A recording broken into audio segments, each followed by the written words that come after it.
नमस्कार, स्वागत है आपका न्यूज बाय स्कोप में। मैं हूं आपके साथ नवीन गुप्ता। T20 क्रिकेट विश्व कप की टीम इंडिया चैंपियन बन गई है और 2007 के बाद दूसरी बार टीम इंडिया ने ये खिताब जीता है और आज पूरा देश इस जश्न में डूबा हुआ है कि टीम इंडिया ने 13 सालों का लंबा सूखा खत्म किया है और T20 विश्व कप की जो चमचमाती हुई ट्रॉफी है उस पर रोहित शर्मा की नेतृत्व में टीम ने कब्जा जमाया है और वेस्टइंडीज के बारबाडोस में ये इतिहास रचा गया है। साउथ अफ्रीका को एक बेहद करीबी मुकाबले में भारत ने हराकर जो लंबा इंतजार है उसको खत्म किया है। 7 रनों की एक रोमांचक जीत दर्ज करने के बाद कल जब जैसे ही मैच खत्म हुआ, बारबाडोस में भले ही वो दिन का वक्त था लेकिन टीम इंडिया में जो उत्साह दिखा वो उत्साह पूरे देश में देखने को मिला। जैसे ही टीम इंडिया के जीत की खबर आती है, आधी रात में पूरे देश में दिवाली मनती है। पूरा देश वर्ल्ड कप की जीत के जश्न में डूब जाता है और हर वर्ग के लोग अपने घरों से बाहर आते हैं, टीम इंडिया की इस जीत को सेलिब्रेट करते हैं क्योंकि 140 करोड़ देशवासियों की उम्मीदों को कल भारतीय टीम ने साकार किया। 140 करोड़ देशवासियों की जो उम्मीद थी कि इस बार वर्ल्ड कप की ट्रॉफी रोहित की टीम जरूर लेकर आएगी, जिस तरीके से टीम इंडिया खेल रही थी और निश्चित रूप से टीम इंडिया ने वो कर दिखाया। इस मैच पर और अधिक बातचीत करेंगे और इस जीत को और अधिक समझेंगे कि कितना खास है ये जीत। हमारे साथ हमारे क्रिकेट एक्सपर्ट राकेश रंजन जी जुड़े हुए हैं, सीधे उनका रुख करेंगे। राकेश रंजन जी, जिसका इंतजार था वो हुआ। हम लोग लगातार अपने कार्यक्रमों में बात कर रहे थे कि ये वो टीम है जो इस बार लंबा सूखा खत्म कर सकती है और रोहित की आर्मी ने वो कर दिखाया। 2007 के बाद जो लंबा इंतजार था कि धोनी के बाद कौन जो T20 विश्व कप लाएगा, और रोहित शर्मा की टीम अब विश्व कप लेकर आ रही है इंडिया। जी हाँ, भारतीय टीम अब विश्व कप लेकर लौटेगी भारत में और ये इससे खुशी की बात और कोई नहीं हो सकती। उन भावनाओं को आप शब्दों में व्यक्त नहीं कर सकते। और मैच के बाद जिस तरह से भावुक आपने पूरी टीम को देखा, यहाँ तक कि कमेंट्री कर रहे इरफान पठान को आपने देखा, सड़कों पर लोगों को आप देख रहे थे, तो सभी की भावनाएं जो है उसे नियंत्रित करना किसी के वश में नहीं रह गया था और वो भावनाएं जो है वो बाहर प्रस्फुटित हो रही थी, निकल रही थी। तो टीम इंडिया को तो सबसे पहले बधाई। इस टीम पर हम सभी को पूरा विश्वास था और जैसा आपने कहा कि हम लगातार जब भी कार्यक्रम कर रहे थे तो इस बात पर जोर दे रहे थे कि इस टीम में वो मादा है कि वो विश्व चैंपियन बनकर लौट सकती है और वैसा ही होने जा रहा है। अगर हम फाइनल मैच की बात करें तो वो बिल्कुल ही इतने उलटफेर हुए कि आप अंदाजा नहीं लगा सकते। कभी मैच इस पाले में, कभी मैच उस पाले में, करते करते अंततः जो है वो मैच भारत के पाले में आया और विश्व कप की चमचमाती ट्रॉफी भी भारत के पास ही आ गई। नवीन, जब ये विश्व कप हमने जीता तो मुझे वो मंजर याद आ रहा था 2023 19 नवंबर का, जब फाइनल में ऑस्ट्रेलिया से हम हारे थे। तब भी रोहित शर्मा की आंखों में आंसू थे, विराट कोहली के आंखों में आंसू थे। उसे छुपाने के लिए वो कैप अपने चेहरे पर रख ले रहे थे।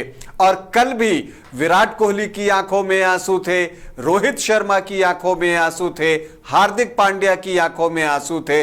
लेकिन उस आंसू और इस आंसू में कितना फर्क था। वो दुख के आंसू थे जब आप इतने नजदीक पहुंच के इतनी दूर रह गए थे, और ये खुशी के आंसू थे जो इतने सालों की मेहनत थी वो साकार होने जा रही थी। जो सपना आपने देखा था वो पूरा होने जा रहा था। तो ये आंसू आंसू का फर्क है।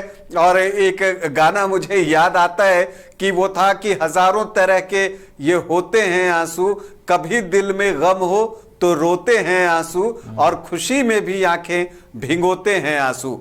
तो वो गम के आंसू थे, ये खुशी के आंसू थे। और पूरा देश जो है उस समय भावुक हो गया था। शब्द नहीं मिल रहे थे। जब हम रात में कार्यक्रम कर रहे थे मैच के बाद तो शब्द नहीं मिल रहे थे कि क्या बोलूं। भावनाएं इतनी ज्यादा जो है उद्वेलित हो रही थी अंदर, और वो उनका पूरा कंट्रोल हो गया था हम सभी के ऊपर। खैर, भारत का जो प्रदर्शन रहा उसकी आप जितनी तारीफ करें कम है। और एक चैंपियन टीम की जो निशानी होती है कि वो कैसी भी परिस्थिति में हो वो मैच को खींचकर अपने पास लेकर आ ही जाती है। और ये चीज भारतीय टीम ने जो है वो शनिवार रात बारबाडोस में दिखाई। क्योंकि अगर आप पूरे मैच की बात करें नवीन, तो मैच में कई बार रुख बदला। जैसा कि मैंने शुरुआत में ही आपको कहा कि मैच का रुख कई बार बदला। पहले ओवर में जब भारत ने 15 रन जुटा लिए थे तो लगा कि मैच भारत के पक्ष में है, और उस समय हम लोगों को 200 रन दिखने लगा। और ये तब और पुख्ता हो गया जब केशव महाराज जो दूसरा ओवर लेकर आए वहां पर रोहित शर्मा ने 2 चौके लगा दिए, तो लगा अब तो 200 बिल्कुल ही बन जाएगा। लेकिन केशव महाराज ने उसी ओवर में 2 झटके दे दिए, इनफॉर्म रोहित शर्मा को आउट किया और फिर ऋषभ पंत का विकेट उन्होंने निकाला, और इससे भारतीय टीम पर दबाव बढ़ा। और जब सूर्य कुमार यादव जो है बिना कुछ खास किए, जब टीम का स्कोर 34 रन था, वो पवेलियन लौटते हैं, तब तो लगता है कि अब कुछ हो ही नहीं सकता। अब भारतीय टीम पूरी तरह से बैकफुट पर आ गई है। लेकिन एक वहां पर मास्टर स्ट्रोक टीम मैनेजमेंट के द्वारा, रोहित शर्मा के द्वारा, और वो भेजते हैं अक्षर पटेल को प्रमोट करके, और अक्षर पटेल को जिम्मेदारी दी जाती है कि आप खुलकर स्ट्रोक लगाइए। और यही काम अक्षर पटेल ने किया भी। 31 गेंदों पर 47 रन बनाए। वो किस्मत ने उनका साथ नहीं दिया, वो रन आउट हो गए, नहीं तो वो 50 वो डिजर्व करते थे। लेकिन फिर शिवम दुबे जो कि कभी फॉर्म में रह रहे थे, कभी बाहर जा रहे थे, तो उनका प्रदर्शन मिला जुला था, लेकिन बिल्कुल समय पर उन्होंने प्रदर्शन किया। और उन्होंने भी जो है 27 रनों की एक महत्वपूर्ण पारी खेली 16 गेंदों पर। लेकिन जिनकी चर्चा हम करना चाहेंगे वो हैं कोहली, जिन्होंने की विराट पारी खेली। और सेमीफाइनल में हमने उस बात की चर्चा भी की थी कि सेमीफाइनल मैच के बाद रोहित शर्मा ने कहा था कि विराट ने अपना बेस्ट फाइनल के लिए बचा कर रखा है। हालांकि ये बातें उन्होंने लाइटर मूड में कही थी और हंसते हुए कही थी, लेकिन वो बातें बिल्कुल सच थी। फाइनल के लिए जो विराट हैं उन्होंने अपना बेस्ट बचा कर रखा था। और जो पारी उन्होंने खेली वहां पर विराट कोहली ने 76 रनों की 59 गेंदों पर, वो पारी मैच विनिंग पारी बनी। और भारत ने जो है 7 विकेट पर 176 रन बना लिए 20 ओवर में। देखिए पिच आसान था, लेकिन फाइनल के लिए ये स्कोर बड़ा था। तो फिर जब दक्षिण अफ्रीका की टीम आती है बल्लेबाजी करने, तब क्या चाहिए था भारतीय टीम को? एक अच्छी शुरुआत। तो बुमराह तो उसके लिए हर समय उपस्थित रहते ही हैं। उन्होंने रिजा हेंड्रिक्स को जिस गेंद पर बोल्ड किया वो अनप्लेबल बॉल था, उस बॉल को खेला नहीं जा सकता। कोई भी बैटर होता तो उस गेंद पर आउट होता। हवा में गेंद अंदर आती है और टप्पा खाकर फिर वो थोड़ा सा बाहर की ओर निकलती है। वो खेलना हेंड्रिक्स के लिए बहुत मुश्किल था और हेंड्रिक्स का विकेट गिरता है। मार्करम, जिनका कि बहुत अच्छा फॉर्म इस विश्व कप में नहीं रहा बैट से, वो भी आउट होकर जाते हैं। तो लगता है कि अब मैच भारत के पक्ष में आ गया। लेकिन फिर वहां पर एक पार्टनरशिप आती है स्टब्स और क्विंटन डिकॉक के बीच में, तो लगता है मैच निकल रहा है। जब ये लगने लगता है तो अक्षर पटेल स्टब्स को बोल्ड कर देते हैं, तो लगता है फिर अब मैच भारत के पास आ गया। लेकिन फिर वहां जो क्लासेन और फिर क्विंटन डिकॉक के बीच जो पार्टनरशिप होती है वो धीरे धीरे भारत को मैच से बाहर करने लगती है। हालांकि आप अगर देखें तो इन सब के बीच जो है डिकॉक आउट हो जाते हैं। कुलदीप ने उनका कैच लिया अर्शदीप की गेंद पर, तो लगा कि हां अब मैच बराबरी पर आ गया है। लेकिन उसके बाद जो पारी का 15वां ओवर था जो अक्षर पटेल लेकर आए थे और जिसमें क्लासेन ने 24 रन बटोर लिए, तो लगा मैच खत्म। अब तो औपचारिकता ही केवल रह गई है, क्योंकि चाहिए थे 30 गेंदों पर 30 रन और 6 विकेट, जिसमें कि क्लासेन और किलर मिलर दोनों जो है वो क्रीज पर मौजूद थे। तो मैच तो कुछ बचा ही नहीं था। लेकिन हार्दिक पांड्या ने 16वें ओवर की पहली गेंद पर जो किया वो मैच का टर्निंग पॉइंट बन गया, क्योंकि यहीं पर उन्होंने क्लासेन को आउट नहीं किया बल्कि कहिए कि अपने जाल में फंसाया। आउटसाइड दी ऑफ स्टिक, थोड़ी धीमी गेंद, और क्लासेन जिस मूड में थे वो किसी गेंद को बख्शने के मूड में नहीं थे। वो तेजी से बल्ला चलाते हैं। बॉल जो है बैट का जो एक स्लाइट एज टच करती है और विकेटकीपर पंत के पास पहुंचती है। और क्लासेन वापस जाते हैं। क्लासेन वापस जब जा रहे थे तो मुझे लगता है कि दक्षिण अफ्रीका की उम्मीदें भी उनके साथ साथ पवेलियन लौटी, क्योंकि उसके बाद सब कुछ भारत के पक्ष में हुआ। अब आखिरी 5 ओवर में अगर आप 30 रन डिफेंड कर रहे हैं तो यहां पर जसप्रीत बुमराह, अर्शदीप सिंह और हार्दिक पांड्या, इन तीनों ने वो कमाल किया जो कि आज कई बड़े बड़े गेंदबाज जो है वो अपनी टीम के लिए नहीं कर पाते। और यहां पर रोहित शर्मा की तारीफ करूंगा कि वो ऑल आउट गए, गेम को किल करने के लिए गए, वो रुके नहीं। 15वां ओवर जब हार्दिक ने क्लासेन को आउट किया तो 16वें ओवर में उन्होंने तुरंत जसप्रीत बुमराह को लगा दिया। उन्होंने ये इंतजार नहीं किया कि हमें जसप्रीत बुमराह से 19वां या 20वां ओवर बचा कर रखना है, मैच फंसेगा। उन्होंने कहा पहले गेम बनाओ, किल करो। और वहां पर जसप्रीत बुमराह ने अपने कप्तान को सही साबित किया। जो 2 ओवर उन्होंने वहां पर डाले हैं ना, उसने मैच को डिसाइड कर दिया। और जॉनसन को जिस तरह से उन्होंने बोल्ड किया डिफेंस करते हुए, देखिए शॉट खेलते हुए तो कई बैटर्स आउट होते हैं, वो आसान भी है, लेकिन जब कोई आपको डिफेंस कर रहा हो, क्योंकि दक्षिण अफ्रीका टीम को भी मालूम था कि हम अगर बुमराह को विकेट देते हैं तो ये उनके लिए मुश्किल खड़ी कर देंगे, तो इसीलिए वो बुमराह के ओवर्स निकालना चाहते थे। तो वो डिफेंस करते हैं जॉनसन, और उस डिफेंस को भेदते हुए जो है बुमराह उनको क्लीन बोल्ड करते हैं और मैच वहां से पूरी तरह से भारत के पक्ष में आ गया। क्योंकि 16वां ओवर और 18वां ओवर जो है जो बुमराह ने फेंका वो लाजवाब था। अब आप देखिए 19वां ओवर जो अर्शदीप ने फेंका वो भी कमाल का ओवर था, और वहां पर जो उन्होंने जिस तरह से रन को रोका है, उससे आखिरी ओवर में हार्दिक पांड्या के पास एक स्कोर बच गया कि हां वो मैच को लेकर जा सकते हैं। लेकिन फिर भी मिलर वहां क्रीज पर थे तो कभी भी कुछ हो सकता है। और मैच में एक और टर्निंग पॉइंट आया आखिरी ओवर की पहली गेंद पर। सूर्य कुमार यादव ने जो वो कैच लिया है नवीन, मुझे 1983 विश्व कप याद आ गया जब कपिल देव ने विवियन रिचर्ड्स का वो कैच लिया था।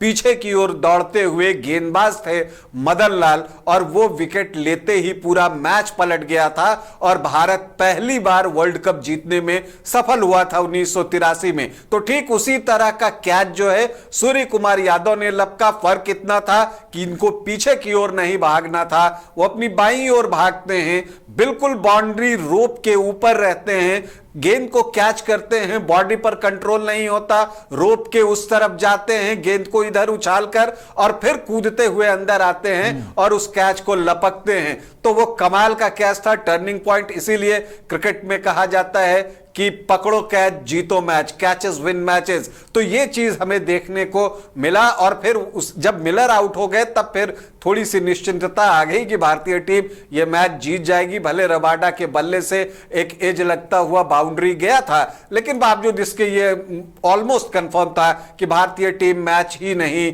विश्व कप जीतने जा रही है। और आखिरकार भारत ने दक्षिण अफ्रीका को फाइनल में 7 रनों से पराजित कर विश्व कप का ताज हासिल कर लिया, जो ये टीम डिजर्व करती है। बिल्कुल, टीम इंडिया ये डिजर्व करती है। और आज भारत में क्रिकेट फैंस खुश हैं जिस तरीके से टीम इंडिया ने परफॉर्म किया है। और देखिए राकेश जी, सबसे बड़ी बात यह है कि इस मुकाबले में आप देखेंगे कि एक बार फिर से कलेक्टिव परफॉर्मेंस दिखा पूरी टीम का। ऐसा नहीं है कि सिर्फ 1-2 खिलाड़ियों की वजह से यहां तक टीम पहुंची, सभी खिलाड़ियों ने अपना कंट्रीब्यूशन दिया। और देखिए, अगर आप इस पूरे विश्व कप के सफर को देखें तो एक भी मुकाबला टीम इंडिया नहीं हारती है। 2023 के अगर आप वनडे वर्ल्ड कप को याद करें, वहां भी यही सिनेरियो था। फाइनल में भले ही टीम इंडिया ऑस्ट्रेलिया से पराजित होती हो, लेकिन यहां पे भी वही सिनेरियो था। और इस बार टीम इंडिया ये भी रिकॉर्ड बनाने में कामयाब रही कि बिना एक भी मैच हारे टीम इंडिया ने विश्व कप की ट्रॉफी पर कब्जा जमाया। और देखिए, पीएम जब अपना वीडियो साझा करते हैं राकेश जी, तो वो भी इस बात का जिक्र करते हैं कि ये कोई छोटी उपलब्धि नहीं है। बिना एक भी मैच गंवाए टीम इंडिया ने इतनी बड़ी उपलब्धि हासिल की है। यह निश्चित रूप से बताता है कि यह टीम कितनी खास थी, कितनी स्पेशल थी, और विश्व क्रिकेट पर धाक जमाने के लिए यह टीम काफी है फिलहाल। या फिलहाल तो भारतीय क्रिकेट ने विश्व क्रिकेट पर धाक जमा ली है। अब उसे साबित करने के लिए हमारे पास T20 विश्व कप का ताज भी है। जब 2023 के वनडे वर्ल्ड कप में भी हम हारे थे, और तब भी मैंने ये बातें कही थी कि मैं इस टीम से दुखी नहीं हूं, मैं इस टीम के प्रदर्शन से गौरवान्वित महसूस कर रहा हूं। एक खराब दिन आता है और उस खराब दिन में आप कुछ नहीं कर सकते। क्रिकेट में किस्मत की भी जो भूमिका होती है वो होती है, उससे आप इनकार नहीं कर सकते।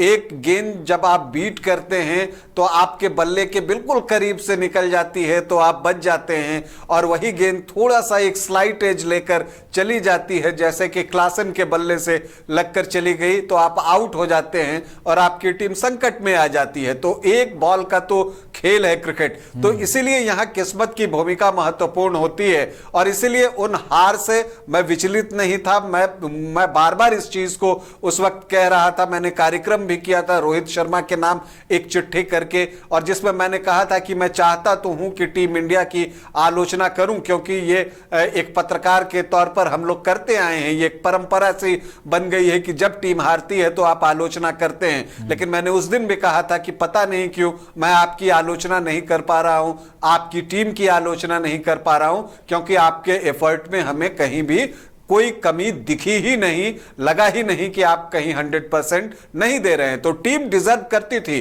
टीम वनडे का वर्ल्ड कप भी जो है वो डिजर्व करती थी। लेकिन उस दिन जो आप कहते हैं कि दिन भारत का नहीं था, लेकिन शनिवार को दिन भारत का था और भारत ने जो है वो खिताब जीता है। देखिए, रोहित शर्मा के लिए ये बहुत बड़ी उपलब्धि है। आप देखिए तो कपिल देव, महेंद्र सिंह धोनी के बाद रोहित शर्मा तीसरे कप्तान बन गए हैं जिन्होंने कि भारत के लिए विश्व कप जीता है। कपिल देव ने वनडे का वर्ल्ड कप जीता था 1983 में, धोनी के नाम 2 वर्ल्ड कप हैं, 2007 का T20 वर्ल्ड कप और 2011 का वनडे का वर्ल्ड कप, और अब रोहित शर्मा के नाम जो है T20 का वर्ल्ड कप हो गया है। इसके अलावा जो एक और खास बात है, रोहित शर्मा उस टीम का हिस्सा थे जो 2007 में पहला T20 वर्ल्ड कप जो हुआ था दक्षिण अफ्रीका में, उसकी चैंपियन बनी थी। उस भारतीय टीम का हिस्सा रोहित शर्मा थे एक युवा खिलाड़ी के तौर पर, और उस विश्व कप में भी कुछ संक्षिप्त और उपयोगी पारियां जो है वो रोहित शर्मा ने खेली थी।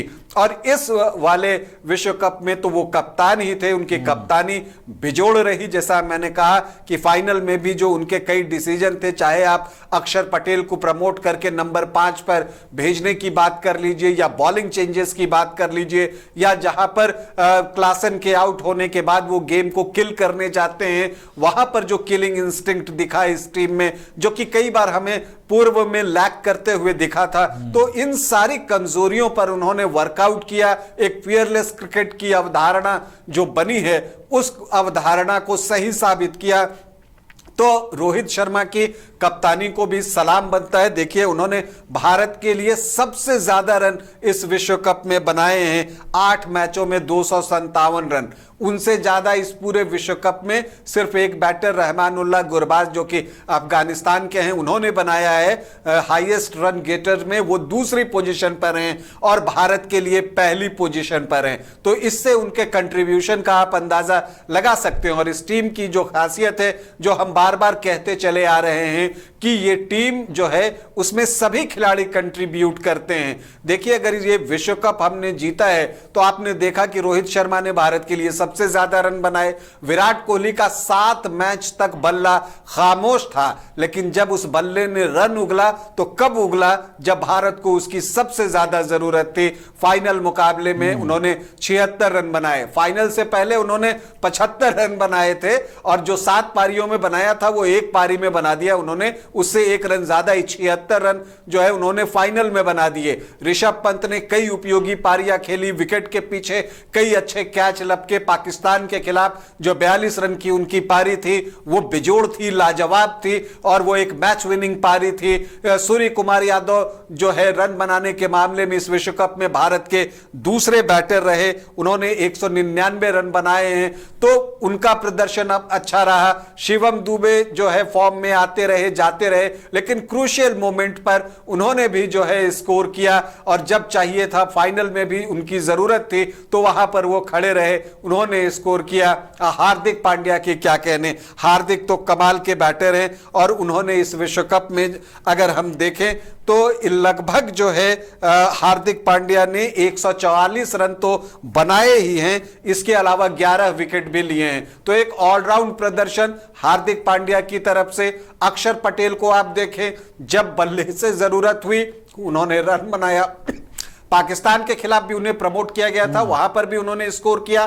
फाइनल में उन्हें प्रमोट किया गया, तब भी उन्होंने स्कोर किया। और जब विकेट चाहिए तब उन्होंने विकेट लेकर दिया। आपको सेमीफाइनल जो है उसका गवाह है कि किस तरह से इंग्लैंड की टीम को जो है उन्होंने धाराशायी किया अपनी गेंदबाजी से। तो आप हर बैटर को देखें, हर प्लेयर को देखें, जसप्रीत बुमराह लाजवाब। अगर उनकी बात करें तो 8 मैचों में 15 विकेट और इकोनॉमी रेट 4.17। एक T20 इंटरनेशनल मुकाबले में आपका इकोनॉमी रेट 4.17 आज के मॉडर्न डे क्रिकेट में तो विश्वास ही नहीं होता, लेकिन उसे सच साबित किया जसप्रीत बुमराह ने। अर्शदीप भारत की तरफ से सबसे ज्यादा विकेट लेने वाले गेंदबाज और पूरी लिस्ट में, ओवरऑल लिस्ट में दूसरी पोजीशन पर हैं। 8 मैचों में 17 विकेट अर्शदीप ने लिए। तो आपको हर इंडिविजुअल जो है वो परफॉर्म करते हुए दिखा है। कोई भी जो है ऐसा नहीं है किसी ने फील्डिंग से अपना काम कर दिया, कभी बॉलिंग से। तो जब एक टीम के रूप में आप खेलते हैं, ये वर्ल्ड कप विराट कोहली ने नहीं जिताया, या रोहित शर्मा ने नहीं जिताया, या सूर्य कुमार यादव ने नहीं जिताया, बल्कि इन सब के समन्वित प्रयास, 11 खिलाड़ियों का जो समन्वय था और सभी की जो कलेक्टिव कंट्रीब्यूशन थी, उसकी वजह से जो है भारत ये वर्ल्ड कप जीता है। और ये इस टीम की सबसे बड़ी खासियत है रवि। बिल्कुल, इस टीम की सबसे बड़ी खासियत है। और आपने जैसा कि बताया कि किसी एक खिलाड़ी की वजह से ये दिन नहीं आया है, पूरी टीम ने काम किया है। और टीम वर्क का ये नतीजा है कि आज भारत विश्व कप की चैंपियन बनी है। इस पूरे मुकाबले को अगर हम देखें तो कई भावनात्मक पल देखने को मिले, चाहे रोहित शर्मा जीतने के बाद जिस तरीके से वहां जमीन पर जिस तरीके से अपने हाथ मारते हैं, उसके बाद जिस तरीके से तिरंगा लेकर वो पूरे मैदान में घूमते हैं, कई भावनात्मक पल थे। लेकिन आपने देखा होगा राकेश जी, जब प्रेजेंटेशन सेरेमनी होती है वहां पर विराट अपनी रिटायरमेंट भी अनाउंस करते हैं T20 से, ये भी एक भावुक पल होता है। और खास तौर पर उनके फैंस के लिए जो विराट के लिए निश्चित रूप से डेडिकेटेड रहते हैं कि विराट है तो हम मैच देखेंगे, निश्चित रूप से उन फैंस के लिए भी एक इमोशनल पल रहा जब विराट ने ये कहा कि ये मेरा आखिरी वर्ल्ड कप है और अब हम नए जनरेशन को मौका देना चाहेंगे जो आने वाले लोग हैं। जी बिल्कुल, बहुत ही भावनात्मक पल जो है वो देखने को मिले। और इसीलिए मैंने शुरुआत में ही आंसुओं की बात की। रोहित शर्मा को मैंने तिरंगा मैदान पर लगाते हुए देखा कि वो चाहते थे कि तिरंगा यहाँ फहरे, और तिरंगा फहराया इस टीम ने। रोहित शर्मा ने जो है बारबाडोस की पिच से जो है वो मिट्टी निकालकर टेस्ट की। ये चीजें आमतौर पर टेनिस में नोवाक जोकोविच करते हैं। जब वो विंबलडन जीतते हैं तो वहां की जो घास है वो मुंह में लेकर वो चबाते हैं, तो उसी के अंदाज में जो है रोहित शर्मा बारबाडोस की मिट्टी को टेस्ट करते हैं। और आपने कहा कि विराट कोहली ने रिटायरमेंट की घोषणा की, फिर उसके बाद रोहित शर्मा ने भी अपने रिटायरमेंट की घोषणा कर दी कि वो T20 इंटरनेशनल से अब रिटायर हो रहे हैं। तो जो भारत के 2 लेजेंड हैं, उन्होंने T20 इंटरनेशनल से अपने रिटायरमेंट की घोषणा कर दी। और मुझे लगता है कि इससे सही वक्त रिटायरमेंट घोषित करने का जो उनका है, इससे बेहतर वक्त उन्हें नहीं मिलता। टीम को उन्होंने अपने प्रदर्शन के बूते चैंपियन बनाया है। रोहित शर्मा और विराट कोहली भारत के महान खिलाड़ियों में हैं, और अगर T20 इंटरनेशनल की बात करें तो उनका प्रदर्शन जो है बेजोड़ रहा है, न सिर्फ भारत के लिहाज से बल्कि पूरी दुनिया के लिहाज से। और इसीलिए उनके रिकॉर्ड्स जो है उनके समर्थन में बोलते हैं। अगर हम T20 इंटरनेशनल की बात करते हैं तो पूरी दुनिया में अगर रन बनाने के मामले में हम बात करें तो पहले नंबर पर रोहित शर्मा हैं और दूसरे नंबर पर विराट कोहली हैं, उसके बाद ही कोई आता है। तो इसी से पता लग सकता है कि T20 इंटरनेशनल में इन दोनों का कद क्या है। अगर हम बात करें तो रोहित शर्मा ने 159 T20 इंटरनेशनल मैच खेले हैं। जो उन्होंने रन बनाए हैं वो 4231 रन बनाए हैं। उनका हाईएस्ट स्कोर 121 है, उनका औसत 32.05 है, और स्ट्राइक रेट बहुत अच्छा है, 140.89, मतलब कि 141 के आसपास का उनका स्ट्राइक रेट है। और इससे भी खास बात यह कि उन्होंने T20 इंटरनेशनल में 5 शतक लगाए हैं। तो 5 शतक उनके नाम T20 इंटरनेशनल का है, 32 हाफ सेंचुरी लगाई है, 383 चौके मारे हैं और छक्का लगाना तो उनका शगल है। उन्होंने जो है 205 छक्के सिर्फ T20 इंटरनेशनल में लगाए हैं। अब विराट कोहली जिन्होंने रिटायरमेंट लिया, जो कि रन बनाने के मामले में पूरी दुनिया में रोहित शर्मा के बाद दूसरे नंबर पर आते हैं।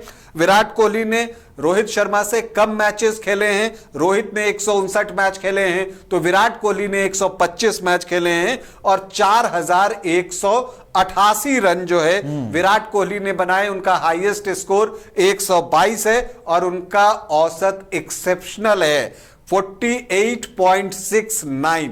T20 इंटरनेशनल में इस तरह के एवरेज की आप कल्पना नहीं करते। उनका स्ट्राइक रेट 137 का है, वो भी बहुत अच्छा है। उन्होंने 1 शतक लगाया है, लेकिन अर्धशतक उन्होंने 38 जमाए हैं। 369 चौके लगाए हैं विराट कोहली ने और 124 छक्का भी जड़ा है। तो ये इतने सारे रन ऐसे ही नहीं बनते। और इन रन को एक साइड आप रखिए, इन दोनों ने भारत को कितने मैच जिताए हैं उसकी गिनती नहीं है। तो दोनों लेजेंड हैं और दोनों ने जो है अंतर्राष्ट्रीय क्रिकेट, जो T20 अंतर्राष्ट्रीय क्रिकेट होता है, उससे रिटायरमेंट की घोषणा कर दी है।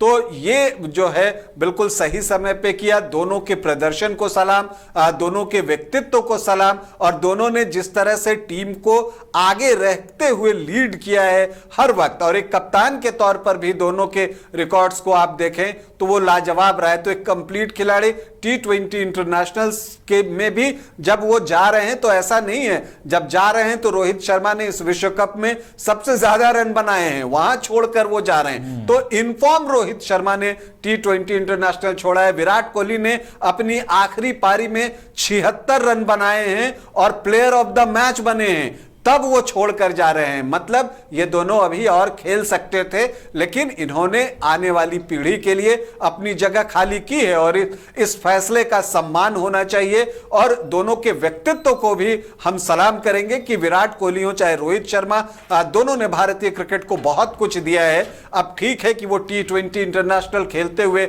हमें नहीं दिखेंगे, लेकिन टेस्ट मैचेस और वनडे इंटरनेशनल में उनका प्रदर्शन हम देखते रहेंगे। वो इसी तरह से युवा खिलाड़ियों को मोटिवेट करते रहेंगे। कई ऐसे खिलाड़ी हैं जो उन्हें देखकर खेलना शुरू किया, जिन्होंने जो उनके साथ खेल रहे हैं वो उनसे प्रेरित होते हैं। तो दोनों को सलाम, उनके प्रदर्शन को सलाम। बिल्कुल, विराट कोहली और रोहित शर्मा ने T20I से रिटायरमेंट का ऐलान किया मैच खत्म होने के साथ ही।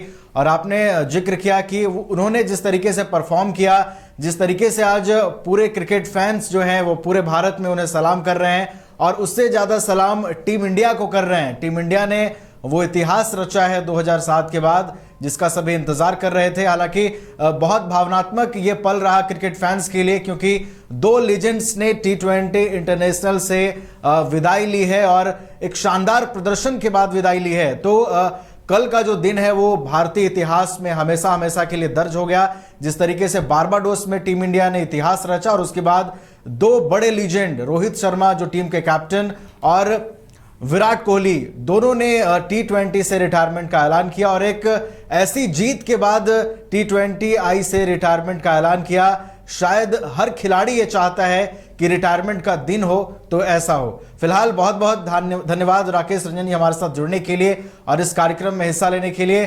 तो T20 वर्ल्ड कप की नई चैंपियन बन गई है टीम इंडिया। 2007 के बाद भारतीय टीम ने इतिहास रचते हुए साउथ अफ्रीका को पराजित कर दूसरी बार T20 विश्व कप के खिताब पर कब्जा जमाई है और पूरे विश्व में भारतीय क्रिकेट का एक बार फिर से डंका बजा है। फिलहाल इस कार्यक्रम में हमारा साथ इतना ही। आप देखते रहिए न्यूज़ 22 को।